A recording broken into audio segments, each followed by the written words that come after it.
मुंबईच्या पश्चिम उपनगरातील हवेचा दर्जा काहीसा सुधारलाय। महाराष्ट्र प्रदूषण नियंत्रण मंडळ आणि बीएमसी कडून पर्यावरणाच्या नियमांचं उल्लंघन करणाऱ्यांवर झालेली कारवाई आणि अवकाळी पावसामुळे हवेत सुधारणा झाली आहे। मात्र अद्यापही माझगाव, सायन, वरळी आणि बीकेसी या भागात हवेची गुणवत्ता वाईट असल्याची नोंद झाली।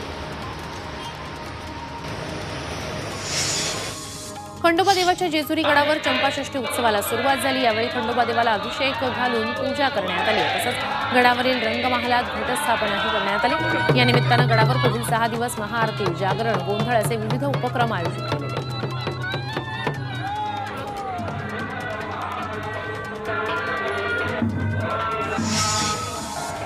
साताऱ्यातल्या म्हसवडमधील सिद्धनाथाची यात्रा उत्साहात पार पडली आहे। सिद्धनाथ आणि देवी जोगेश्वरीची म्हसवडमधून रथयात्रा काढण्यात आली।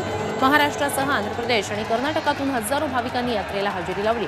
या यात्रेनिमित्तानं मंदिर प्रशासनानं ही पूर्ण तयारी केली होती। आणि अमृत नोनी आर्थो प्लस ये एक प्रूवन फॉर्मूला है। इसमें मौजूद नोनी फल के गुण और आयुर्वेदिक जड़ी बूटियां शरीर को जरूरी पोषक तत्व देने के साथ साथ हड्डियों और जोड़ों के घिसने, उनमें होने वाले सूजन और दर्द को रोकने में मदद करता है। दर्द मुक्त जीवन के लिए अमृत नोनी आर्थो प्लस। विविध कार्यक्रम आयोजित करण्यात आले।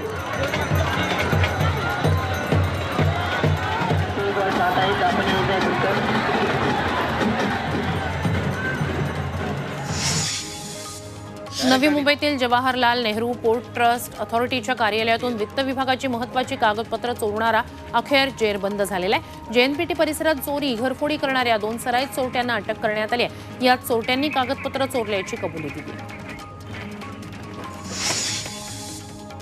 पुण्यात किरकोळ वादातून तरुणाचा खून झाल्याची धक्कादायक घटना घडली आहे। फुरसुंगी ते चंदवाडी रोडवर कारचा धक्का लागल्याच्या वादातून एका तरुणावर धारदार हत्यारानं वार करण्यात आले। त्यानंतर लाथाबुक्क्यांनी मारहाण झाली आहे। त्यात तरुणाचा मृत्यू झालाय।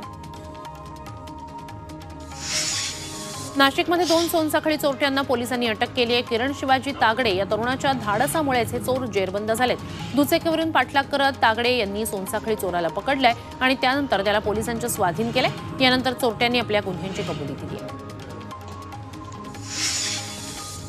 नगर कल्याण रस्त्यावर ढोकी शिवारात प्रवाशांना लुटण्याच्या तयारीत असलेल्या 7 दरोडेखोरांना जेरबंद करण्यात आलं। लोखंडी सुरे, दोरखंड, मिरची पूड आणि 2 मोटरसायकलसह एकूण 1,50,000 रुपये किमतीचा मुद्देमाल जप्त करण्यात आलाय।